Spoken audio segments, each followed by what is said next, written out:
Good day to you all. My name is Donato and welcome to my channel. And if you are new here, please do click on that subscribe and like button if you find it useful, because today is a very special day because we have a very special guest, none other than Marcus Brown, who's a new sub-3 marathon man. Welcome to the show, Marcus.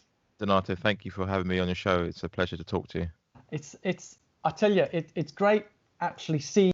I know that we're here Skyping or whatever, but obviously a bit of history. We had bumped into each other on the training runs, and where you ran your epic sub-3, I was running the same race for you, but obviously I was just trying to hang on to your tail, but it wasn't quite working for me. But how do you feel right now, over a week after completing your first sub-3? How are the legs? Have you been out for a training run yet, or are you still resting? To be honest, I'm really enjoying not running. I've had a week off. I'm having another week off, so it's going to be at least about 2 weeks. The day afterwards, I felt generally fine. To be honest, the legs felt fine. It felt like the Monday after, like a long Sunday run, which was good.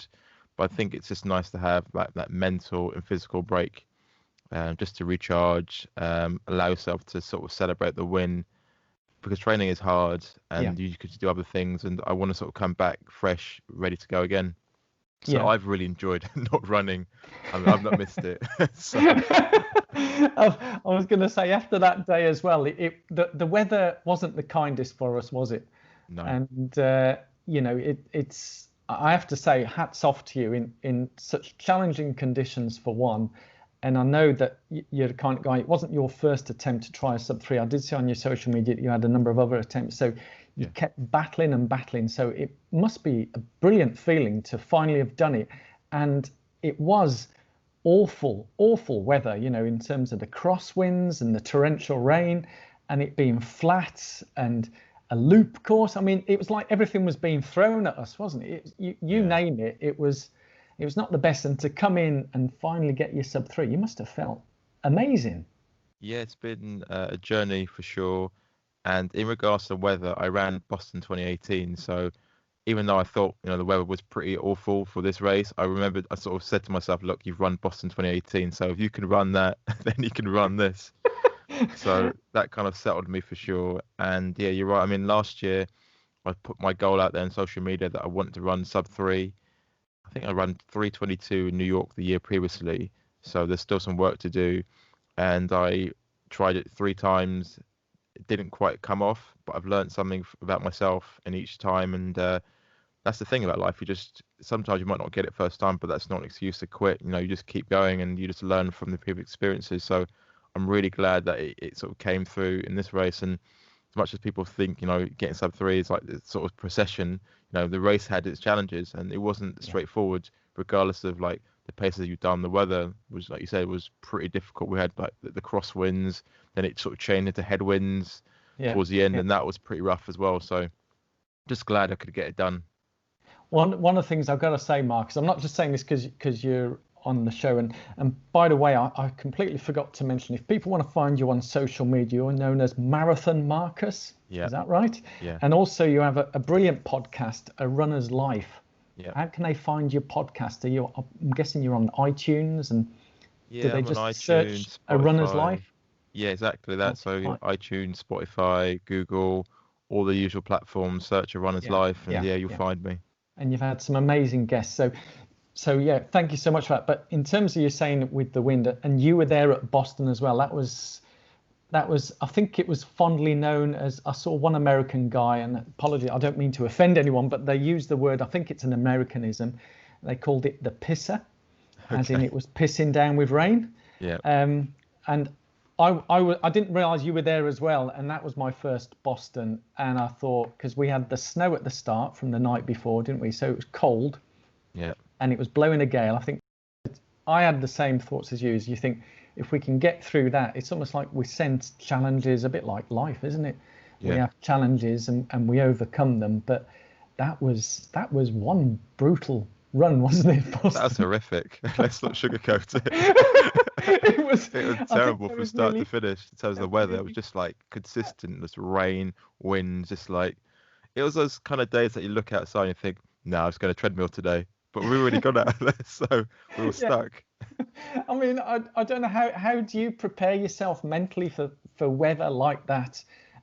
Because for me, when I do my spinning round for the start of the race, it was my first one where I had to do the spinning round in the car park at the hotel I was at, because it was so torrential in the morning. I thought, I'm just going to get wet and cold. How do you mentally prepare for something like that? I think thankfully we had a bit of a build up days before in terms of what the weather was going to be like, but obviously being there is completely different. Kit wise, it was interesting. You know, you're just wearing jackets, wearing coats, that kind of thing. Mates were wearing like coats as well. So Yeah, yeah, mentally, what I did was a couple of days before was that I sat down with myself, I wrote down like a list of all the things that could go really well and all the things that could go really badly. And it sounds like it sounds I don't know, but it sounds like your imagination could always be worse sometimes. So I'd already pictured like the worst things happening, so it wasn't as bad as I pictured, even though it was pretty terrible. If that makes sense. yeah, So yeah, when I was out there running, I was literally just focusing on just putting one foot in front of the other, and literally that was it until I could get to the end. Then once you cross the finish line, then it's sort of like you kind of awaken again, and you're kind of like, man, this is pretty terrible. But during, I literally just had to kind of really not switch off, but just be really like make my circles really small with yeah, focus, not yeah, worry about it being cold or anything like that, because like we're all suffering, we're all cold. Just yeah, get to the end, and then literally that was it from start to finish. So a lot of the stuff, even in the middle, you know, going up the hills and going past the colleges, you know what I mean? Like, can't really remember much of it. It was literally just yeah, get to the yeah, end. yeah. And you did. And it Yeah, was, I mean, there was about, I think it's one of those races, over 50% of the elites didn't finish. There was about 3,000 of the start yeah, field didn't finish either, which, and I can understand. And obviously for yourself, you know, in terms of your physique, you know, you're quite a tall chap, aren't you? So the wind would have been hitting you even more than, because I remember hiding behind a 6 foot guy, and there's yeah, like a whole line of us all behind this big guy, and we were using him as a shield. And it was like, please keep at our pace, don't. yeah, And yeah, it was just one of those things. But I mean, in terms of this chat, and as I say, for me, unlike a lot of interviews, where I think it's just a case of what we'll do. We'll start at the beginning, yeah, and I'll talk about and throw some things that I had in here in terms of, obviously, with the beginning is people often see us how we are now, and for rights and wrongs, people make various assumptions that, oh, if you're running these times, you must be a super amazing athlete, and you were an athlete when you were young and all that. But yeah. how did you actually get started in running, and did you go straight into marathon running? Did you see one of these things and thought, oh, I better have a go at that, you know, and see what this 26.2 is like? Yeah. How I did you started get running as started an and what adult, year? so I Yeah, didn't start running in my juniors or as a kid. I remember, I think probably 400 meters was probably the most that I'd run. yeah, So running a mile or anything like that was seemed like an eternity. I knew someone at university who'd run a half marathon, I think a 10Ks. He was like coming back saying, "Oh, you should run this event." I was just a bit like, "Why would anyone want to run a 10K? It makes no sense." So he tried to get me to do the various races. I had loads of excuses of like ways to get out of it. Then he kind of do it, and I think that was probably the worst thing because I was like, "Well, now you bet me, I'm gonna have to do it." So I did K back in 2006. Really winged my training. Didn't really know what I was doing, but I trained for it, and yeah, I completed it. And I think the feeling of completing that race was just amazing. I can't even really still remember what the time was when I finished it in, but it was more about the sense of achievement of doing it. yeah, yeah, And then that sort of snowballed into doing half marathons and 10Ks, then moving up to the marathon. But at that time, I still wasn't working with a coach or anything like that. So I was really sort of still winging it. So there's a lot of yeah. time that I was just experimenting, if that makes sense. Yeah, yeah, yeah. So were you doing like a lot of us do, is we just go out for a run and just run at the same pace, and that was our training. Yeah. So there was no easy runs, there was no speed sessions or anything like that. We run and then we run. Yeah, like all the mistakes, like stretching before running, wearing the wrong kit, trying Yeah, to run yeah, every run at the same pace. yeah, yeah, Um, and you just, as you get into running, you sort of learn that, you know, those are not the things to do, but it's just the experience. You don't know what you don't know until someone tells you. yeah, yeah, yeah.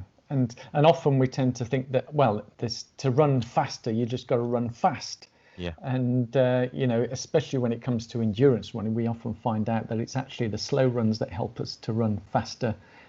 So you quickly Yeah. went from doing your 400, 800 meters to, you thought a 10K was crazy long, and now here you are doing 42K. Is that the longest you've ran to date? Is that, or have you done some ultras as well? I've done one ultra. I did the half marathon des Sables in Peru, and as one, I think the long day was like 30 odd miles. So that's probably Right. the longest I've done. And there's a stage race as well. Yeah. But I mean, that was at quite an easy pace. I wasn't running to be competitive. I was just running to finish it. And, Yeah. Yeah. you can get through these things. So for me, that was really enjoyable.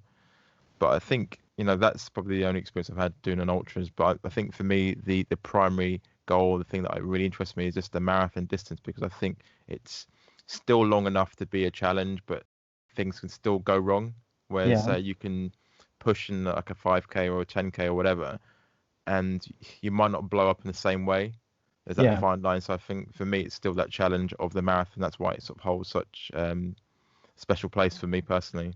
Yeah, yeah. I think I did see something on your social media. It was a post where I think you called the marathon a mistress or Yeah. or some. I mean, what? A How did that come? brutal, yeah, a How did brutal that sort of come mistress who about? doesn't owe you anything, yeah. A brutal mistress. Because I Mistress know, Marathon. You'll have to change yeah, your handle now. yeah. I mean, not in a negative way, but I think it's just a good thing for life, because sometimes you can go into things thinking, oh, you're owed something. But I think the marathon teaches that life doesn't owe you anything, and you can still have a good attitude about what, what the results are. So for me, it's been a really humbling experience. I think, the lessons that the marathon taught me has been more than I thought I would initially gain from the start. You go into it thinking, if I do this and I'll get these achievements, I'll get these medals. But actually, the lessons are in the failures. I don't even like the word saying failures, but it just really teaches you to be a lot more humble, to sort of respect the Yeah, process. yeah, And, even going into a marathon, like, you can do all the training, but you not fully control everything. You just have to go mm, into it doing your best. Like, we went into Dorney Lake and the weather was pretty terrible, but at the start you're thinking, man, this is going to be, the weather's horrible. But then you go back to yourself and go, look, I've done the training for the years up to this point.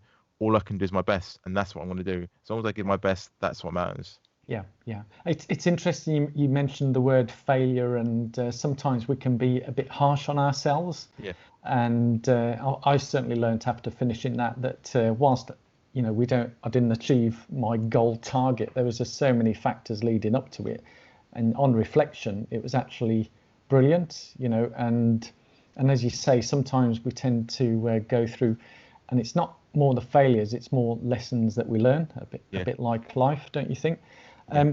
But to get those times, I mean, what would you describe as your typical training week in the lead up for this? Obviously, you say it takes years of training, but what would a typical week for those who are listening, watching, if they're looking to better their marathon times, irrespective of whether they want to go sub 4, sub 5, everyone's at different levels and different capabilities. What would your typical training week look like, Marcus? It's a good question. So this year has not Is been there that a typical. typical, or do you vary it? Yeah, there is, but I think I want to caveat it first by saying, if you can get a good coach or just understand the processes, Yeah, that's the most important thing. I've always been asked this, like, what is the single workout that you did this to get sub 3? But there isn't really one single workout. yeah, You have different workouts depending where you are at that time. So it's hard to sort of say that you do this particular workout. But with that being said, I think the consistent actions would be that I do a lot of my runs easy. yeah, So 6 days, well, sometimes 6, 7 days a week, but it's gone down to 6 days a week I run. And 4 of those runs would be really like easy runs, and the other two yeah, would be my sessions. So when I say yeah, easy runs, it could be like 9 minutes plus. I mean, I'm not really trying to break world yeah, records there. And yeah, the reason is just sort of to facilitate the rest of the running. You don't want to be a hero and be running like 8 minutes, 7:30s. I mean, it's a really funny one, because on one hand, you can have your heart rate that tells you you're running easy, but you're not running easy, if that makes sense. You can still have like a low yeah, heart rate, but still yeah. run 7:30s. So for me, I just really slow it down to like 9 minutes plus, or whatever, what I'm feeling Right, in the day. right, right. And then for the sessions, that's when I sort of really sort of engage what I need to be doing, because you want to save it for those sessions that matter. Yeah, yeah. So they all sort of work. So generally 2 sessions a week, and Mhm. the rest is easy running. But for this year, it's not really been that typical, because what's happened with COVID is, as you know, it's basically made the racing calendar very difficult to predict. So I had London originally in April, then Yeah, in October, But as you know, with marathon training, you can't really be in that well for too long because you just end up burning out. So Mm. I kind of sort of say my training this year has been like in like a holding pattern, almost like a Yeah, plane circling to like an land, airplane basically. circling. Yeah, yeah, I Yeah, get so you. I've been basically keeping probably around 10 marathon sort of training base to sort of keep things consistent. And then the last 4 or 5 weeks, I jumped into this really compressed training cycle for Dorney, which isn't what I normally do. It'd be usually be like a longer build up. Yeah, But that's basically what happened when we found out that it was going to be a late only race, and I got the news that the race was on. So yeah, I wasn't really given that much time, but like I said, had this sort of really I had this sort of consistent base, and also you've got to bear in mind you're not just training for those 16 weeks, as we say, 16 weeks, but it's also I've also had the training from the years before.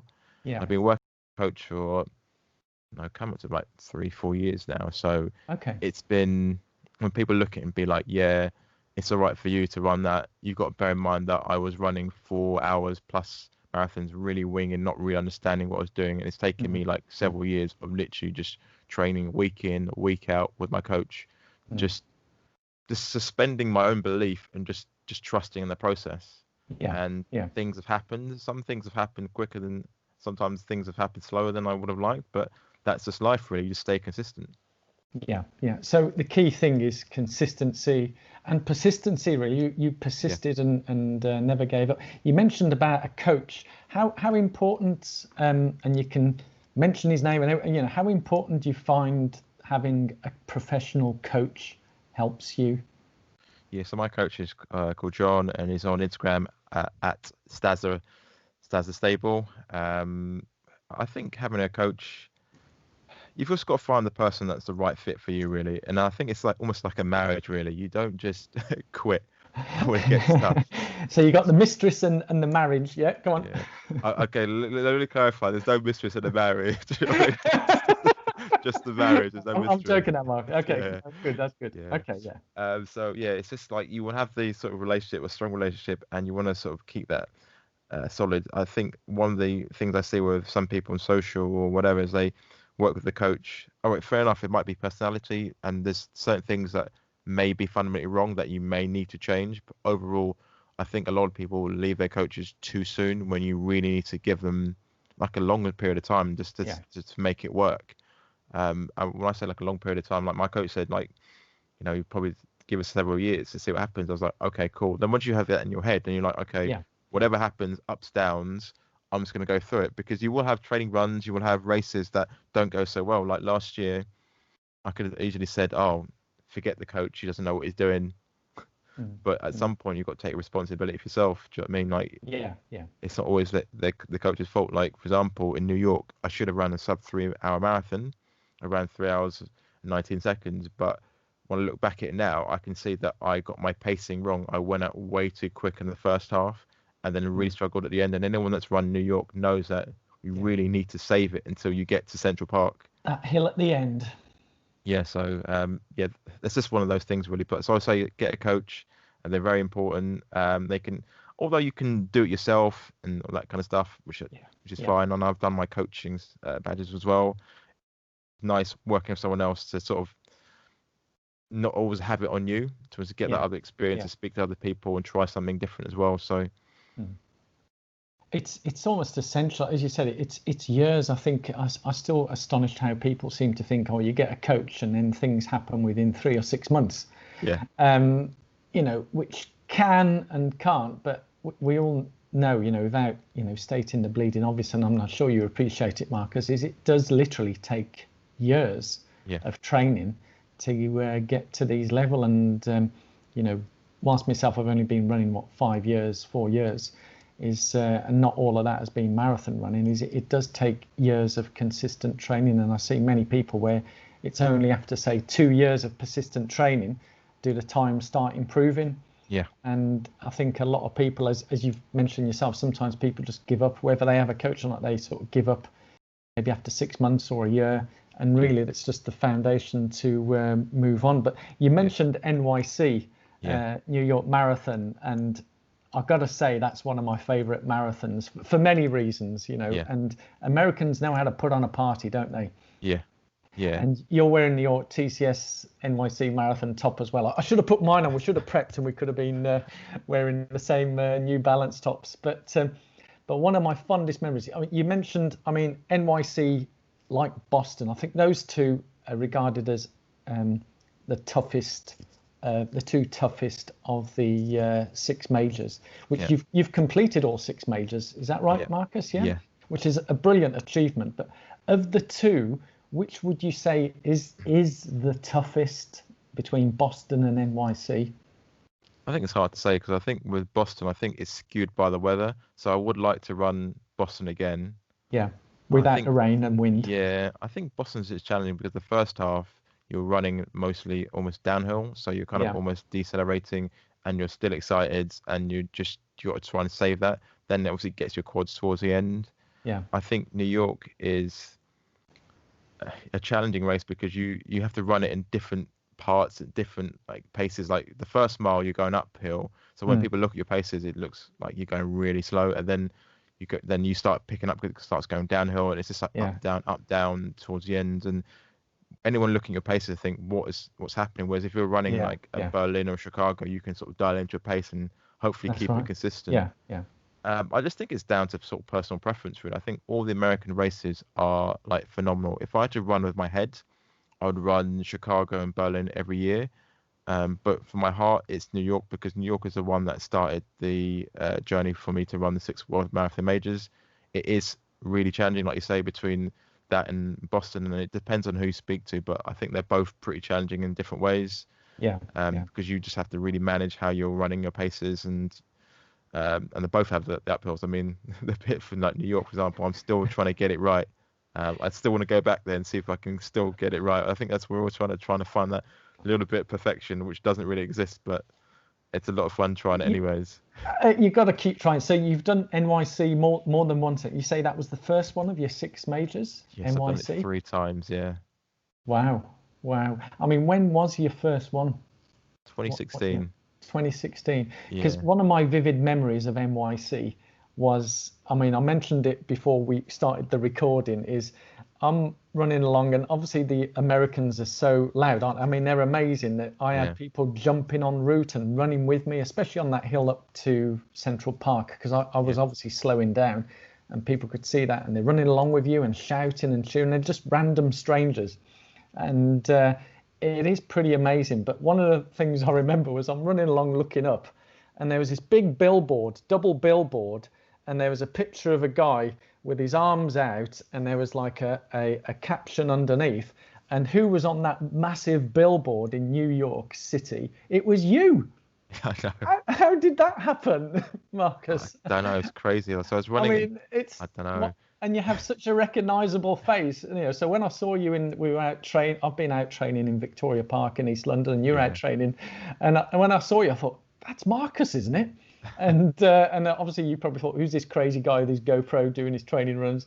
But how did that happen? You know, a massive billboard with you on there, and you are like the face of New York City Marathon. You're not a New Yorker, are you? You're not born in no, New York, are you? But no. how did that happen? So I think it must have been about after mile 20. I remember Yeah, seeing this photographer, and I just don't know. I was feeling like all the feels from the first one, yeah. just the crowds, just the energy from the people, and that's what I kind of really missed now, especially in this COVID day Yeah, and yeah, age. yeah, And I was just really kind of just felt so magical. And like, I had a friend telling me how good New York was. I was like, no, it's mm. not going to be as good as London. And she was right. It was better than London, I felt, in terms of that Yeah, experience. I mean, London's yeah, still like a very close second. yeah, Don't get me yeah, wrong. I don't want to yeah, disparage London, but there's some that just grab your heart. And that was the one that triggered me. So yeah, I was about mile 20 and I saw the photographer put my arms out. And it's one of those kind of like, yeah, I'm here. I'm really enjoying it. And then the photo came out and I was like, well, this is really cool. And I think they put it in the newsletter that year. And then I think the year afterwards, I think they put it into different, like in the expo, different parts of the course. And I think yeah. I had people sending me pictures of myself in New York. I was just like, I'm not even there. It was just so crazy. So like I'm in the expo, I'm in different places. So yeah, it's just Yeah, incredible that photo was used. And I think it just sort of captures the spirit and just the fun of London. Sorry, not London. Sorry, of say it you. again. the spirit and the fun of just being a runner. So yeah, I'm just glad that it could be used, and it's just amazing that that moment in time was captured. It was it was absolutely brilliant, and you see, and one of the beauties that I love, I mean, for me as well, my favorite is New York. It's just one of those things. I mean, maybe I'm a bit biased from my Italian background, and there's a lot of Italians in New York and whatever, but they, and as you mentioned with COVID, and I don't want to dwell on that particular point right now, because we all miss a lot of the events that are going on and the crowds and the people. But as you say, that poster just encapsulates. I didn't realize it was mile 20. At mile 20, people are sort of hanging and but Yeah. you were like, I thought that was like a picture taken, within the first couple of miles of just getting over the first bridge in Brooklyn. Didn't realize it was mile 20. Yeah. So you were clearly loving it. But in terms of, obviously from your experience, Marcus, you've been running for many years, you've done a sub-3, you've done so many where you're knocking on the door and you finally got that sub-3. Do you have, I mean, I'll use a particular number of sub-3, three top tips that you would have for the viewers and listeners? If you have more, by all means, tell us more. But what 3 top tips would you give to people who are thinking of taking up running as one, but also if they are considering doing more longer distances? And I will take on board that when I was a beginner, that a 5K is a long distance. I think people seem to think, marathons are long, but what tips would you give to people who are thinking of taking up running and maybe doing more endurance running, like 5Ks, 10Ks, marathons? So basically, for the beginners sort of things, the question is aimed towards, rather than more people that are kind of wanting to get sort of sub-3. Yeah. Okay. So primarily, I think the first thing is enjoyment. You've got to enjoy it. I think we can get so focused on times, all that kind of stuff, that we forget it should be a part of us for time, just to sort of go out and just enjoy it and just be with ourselves, be a part of nature. Yeah. Clear our mind. So I think always enjoy it. Don't forget that, regardless of like where you go time wise. Next, I'd say, consistency is key. Don't expect miracles in the first 16 weeks or year or whatever. Just stick with it for the long run. Mm-hmm. And I think mindset as well is just, we talked about failures, and I probably need to redefine what I mean by that. You really learn to look at like what is a failure, and actually you embrace that actually these things are all part of life. It's not good or it just is, and it just allows you to get to where you are. So for example, when I first started working my coach, for example, and I wouldn't hit a workout, I'd be devastated. I'd be like, man, what's happened? I'm not where I need to be. And I was speaking to my coach recently, and he said one of the changes was that you become a lot more relaxed. I stopped looking at sort of whether sometimes you can hit the pace, sometimes you can't, but as long as you give your best effort, that's it. So I think you need to almost become a little bit more relaxed to get fast, if that makes sense, and just kind of like take it in stride. Absolutely. I couldn't agree more, 100%. And for those who are watching and listening, we didn't prep this, by the way, and that was just straight off the top of Marcus's head. And I 100% agree with enjoyment, consistency, and mindset, and being relaxed. And I've got to say, when you have all those 3, whatever distances, whatever we do, and almost you can apply it to life, really, is just enjoy the process. And as I say, you've mentioned the word failure. It's not a failure. It just is, and we just go with it, which is absolutely brilliant. So I'll send you the $5 later, Marcus. So you've said the same thing, but absolutely brilliant. But in terms of future plans, apart from the next week where you said you're not going to be doing any running, what are your future plans with regards to the running? Are you going to go take it to another level, or are you just going to keep consistent at this, or what plans do you have for the future? Ultimately, I want to look back at the marathon distance and say that I gave it my best shot. I mean, I could stop now, but I feel like I put so much work into it that I think I've still got more to come. I think sometimes a lot of that is mental rather than the physical stuff as well. you become more relaxed. You just sort of trust yourself a lot more. I think my next goal would be to get a London Championship place, so that's sub 2:45. So we've got the London Good for Age, which is sub 3. Yeah. So that's my next goal. But I mean, that's basically kind of a milestone. And I think sometimes when people hear the times, they think that is like my be all and end all. It's not. It's really just the next stepping stone for the journey. So it's like me getting sub 3 now. You can't just sort of say it's not about this destination. It really is about the journey. And sometimes you just have to move the mountain, move the goal. Really, it's just like a little thing just to stretch you just enough where it's not easy, but it's enough that you're like, can I really do this?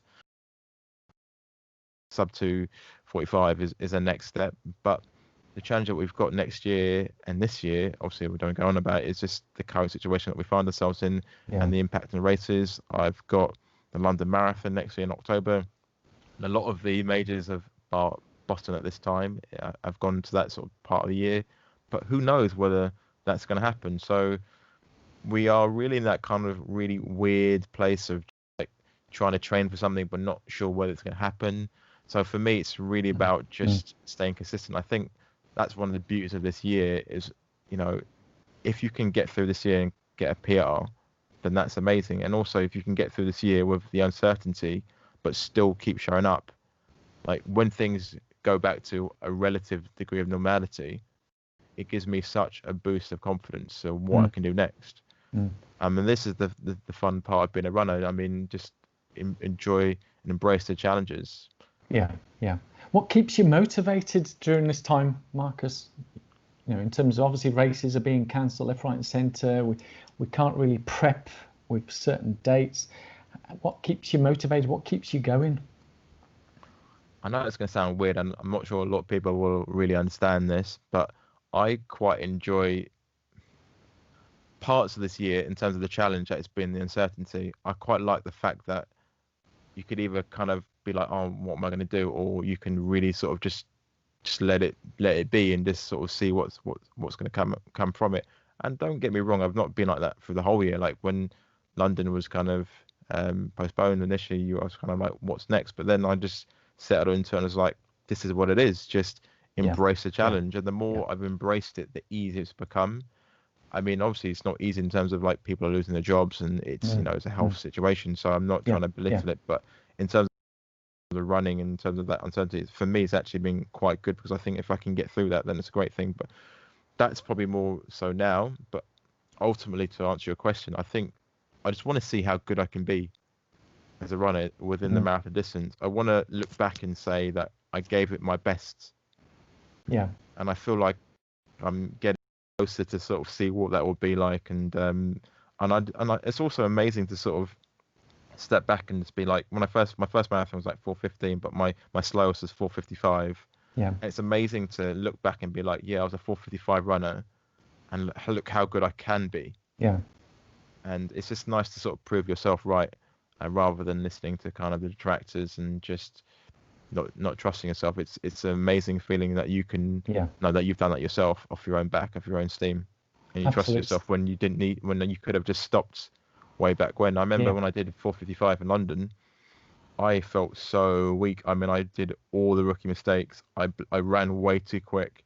I got to like, I think near the city, and I saw my wife. I was just like, I literally can't do this anymore. I feel so weak. I just can't do this anymore. She's like, gave me a proper talking to, complete the race. Lectured you, did she? Yeah, but it's sometimes you just need that tough love. Do you know what I mean? I walked around to the finish line, and then that was a really good lesson for me. So, when people look at it now, like, oh, you just did that time. You got to bear in mind there was a journey between being unconfident to actually it is what it is. Just get through it. Yeah. I mean, I have to say, Marcus, you're quite an inspiration to a lot of people, and you mentioned about the social and stuff. I mean, you do have a very big following on social media, and but from what you're saying, basically you just go with the flow. With it is what it is, what we have, and you just keep the consistency and the training. So it's almost like a bit of a reset, really, what's happening now, would you say? So whilst the races have stopped, it doesn't mean we have to stop. Is that we can maybe not be so harsh on ourselves and take it easy and go with that. Yeah. But yeah, to go from a 4:55 to a sub 3, I mean, that is, it's an incredible achievement, and I can see it in yourself and in your eyes and whatever, that confidence and how you've grown, which is brilliant. And I've got to say, Marcus, it's been an absolute pleasure having you on. I really do appreciate the time that you've come on here, and also the hints and tips, and maybe we can have you on a future show when you've got your championship place and all that, and I wish you all the very best with your running, Marcus. And yeah, it's fantastic. Thank you so much. Thank you for having me on the show. It's been great talking to you. Absolutely. You take care. All the best, mate. All Take the care. best. Thank you. Bye.